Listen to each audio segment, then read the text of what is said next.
Hello, my name is Rocky Sue, and my books can be found at rockysuebooks.com. This is a continuation of I Am a Narcissist Magnet. And that is my daughter Mary, who is a narcissist magnet. We've done several sessions, so if you've missed any of the previous ones, please go back. The one that is the more lengthy one, as of right now, it's like 47 minutes, I think, is hysterical, if you can sit and have time to listen all the way through it. But today's story is going to be about Swimmer Dude. That's the title I dubbed him back in the day when I was in law school. So I'm in my third year, I'm about to graduate, and I meet this guy at a church singles event. I was going out to my car and he drove up to me in the parking lot and was like, "Hey, how you doing?" Not really, he didn't come across like that, but he was pretty attractive. He had a nice car. Looked like he was put together. He was dressed well. He came on very strong. And I really want to take you on a date. I just think that you and I would have a really good time together. I'd love to show you a good time.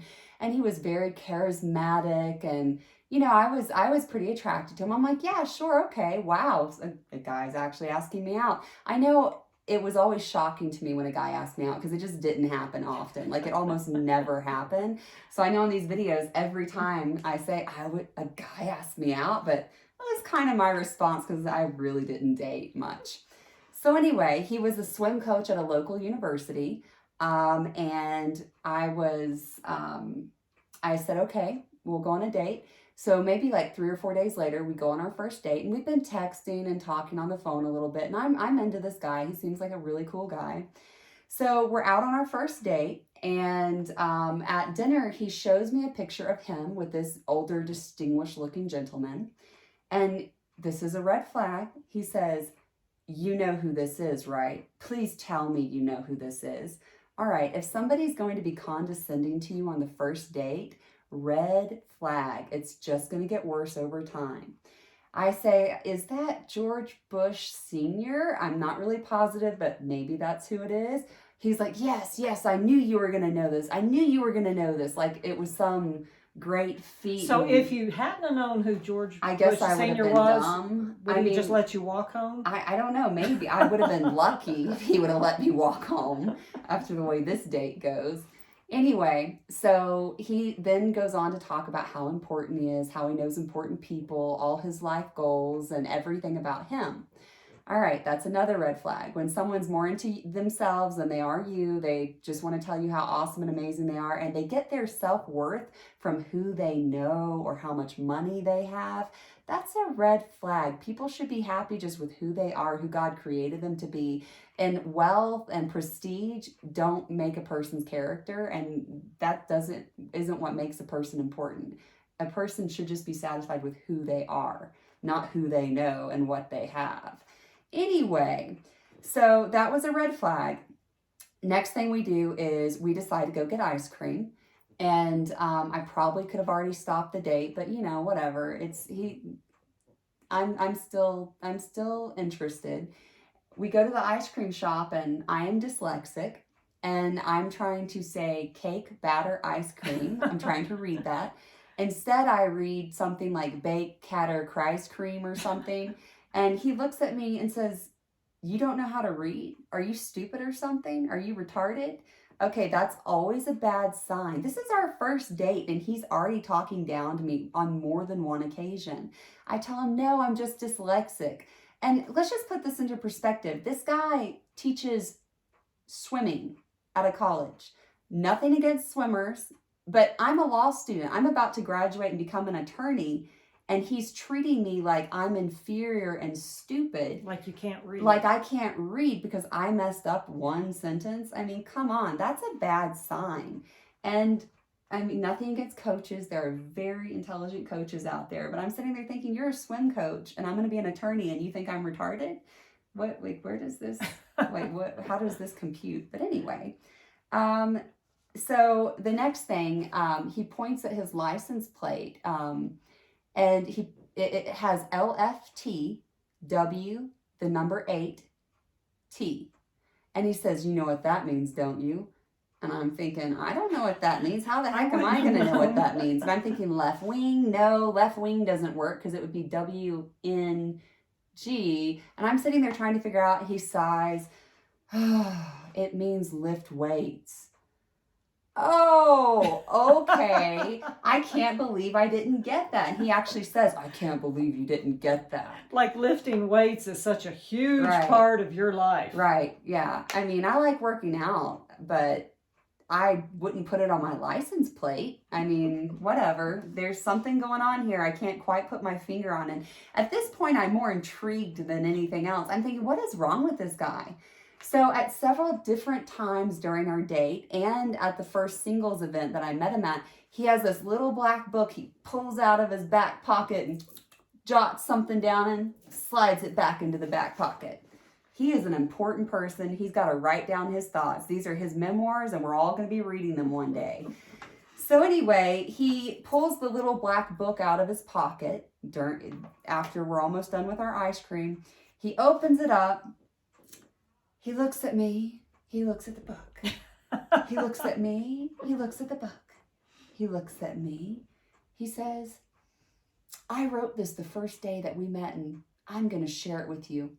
I think we're ready for this. I think we are. This is your first date. First date. Not kidding. We've only been texting a couple times during the day. Looks down at the book. Looks back at me. Closes the book. Actually, I think we'll wait on this. I don't think you're ready for this yet. We'll wait. And I am sitting there stunned. What just happened? Red flag. When you are constantly stunned on a date and you're not sure what's going on around you and you're thinking, am I in the twilight zone? I was just smiling, thinking, oh my gosh, I cannot wait to get home. I should have driven myself.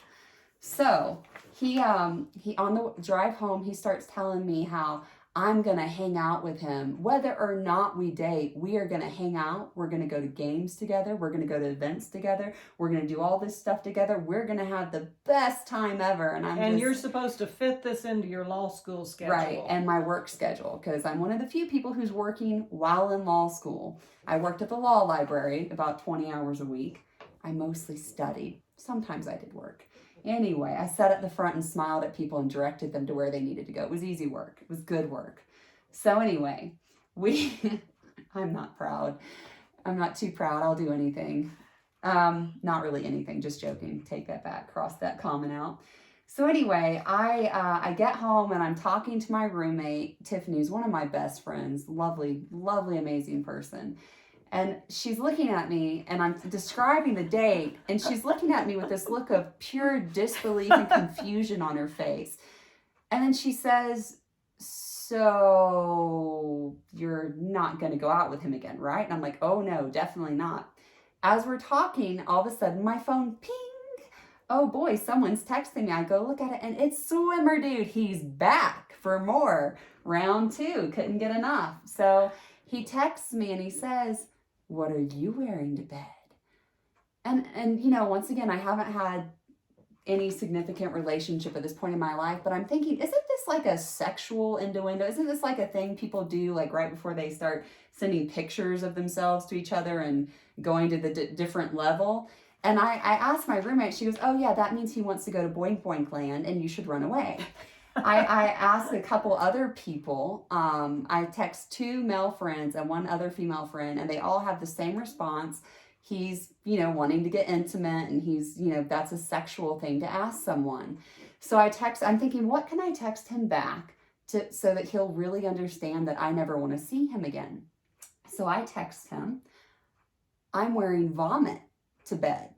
Delete my number off your phone and never contact me again. Another red flag. Narcissists do not respect boundaries. Number 1, I set a boundary at the very beginning of the date saying, if you're looking for something sexual, go look somewhere else. I'm not interested. It's not happening. We've been on 1 date and he's like, what are you wearing to bed?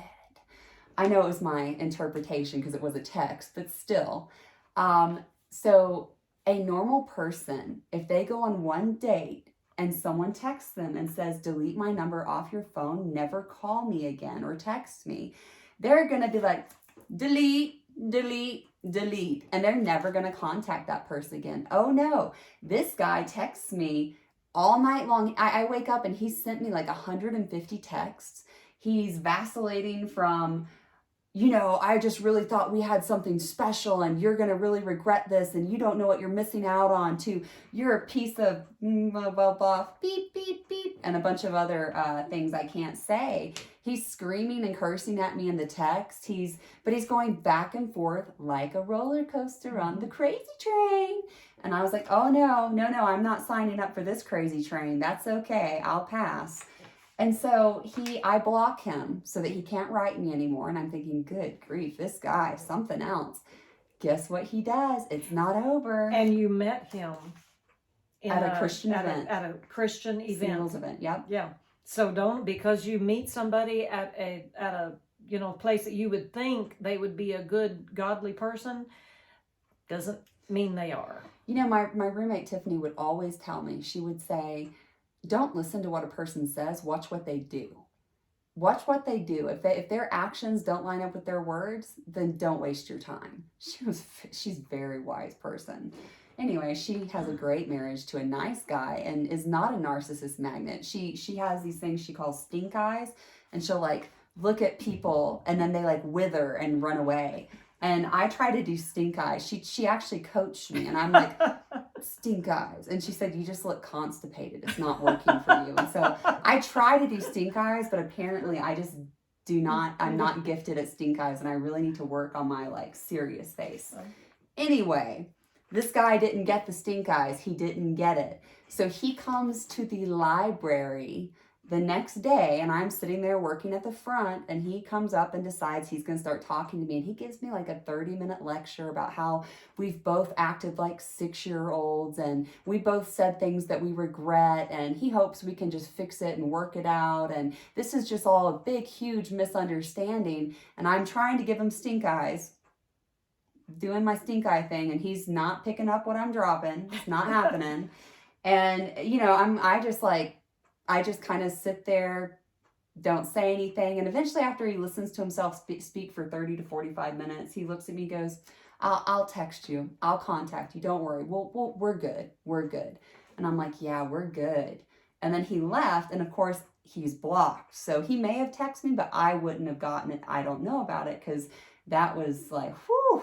Once again, if someone has unrealistic, disproportionate emotional reactions to the word no, or if they don't get their way, that's a huge red sign, especially when you're really early in the relationship, like the first date, for example, because it's not going to get any better. It's going to get worse. If someone talks down to you and treats you like you're stupid and says, are you retarded, which is offensive for so many reasons, it's beyond just, it's just wrong.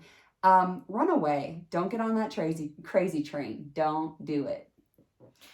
Part of the reason we're doing this series is because narcissism is a tremendously growing issue. I mentioned in the first one that narcissists used to be very few and far between, that you would actually find one. Now it's the last statistic we've heard, it's 1 out of 5. And it's only getting worse. And it's because we can have no losers, no winners at school. But also because of the social media. You can say, they can type in whatever on social media and get away with it. And they get the validation and the adoration that they're seeking. It also has a lot to do with how people are raised. How they're raised. If they're not disciplined, or if their parents tell them, you're so special, you're so amazing, and teach them their whole lives they're better than everyone else, they can look down on everyone else. Or those are signs. Or if they're in an abusive situation, severe abuse or severe coddling, abuse can I guess. do too.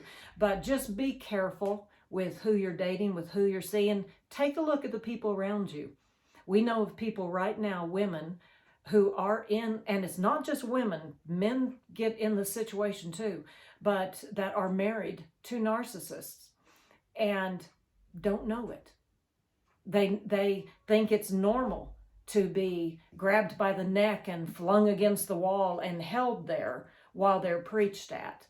So take a look at your life, at the lives of those around you. If you suspect that perhaps someone in your life might be a narcissist, do some more research into what narcissism is. The Lord does not expect a person to have to live through torture, to live through that kind of a life. Which right now we're just touching the surface of Yeah. dating a narcissist, but when you're married to a narcissist, it's a totally different ball game. Yeah. And when you have narcissists in your life, if you educate yourself, like I said, Lisa Romano, Dr. Romani, educate yourself on what a narcissist is. It'll help you deal with them, whether it's in a work situation, it's in a dating situation, it's in a marriage situation, it's their mother, they are your mother, your sister, your brother. Whatever the situation is, if you understand it, you're going to get a lot further in life with a lot less heartache. Yes. And watch how they treat servers. If you go on a date and someone's rude to a waitress, rude to a waiter, that's another red flag. Okay, thank you so much for joining us today, and we will have some more I Am a Narcissist Magnet sessions coming very soon. Thank you, and bye-bye.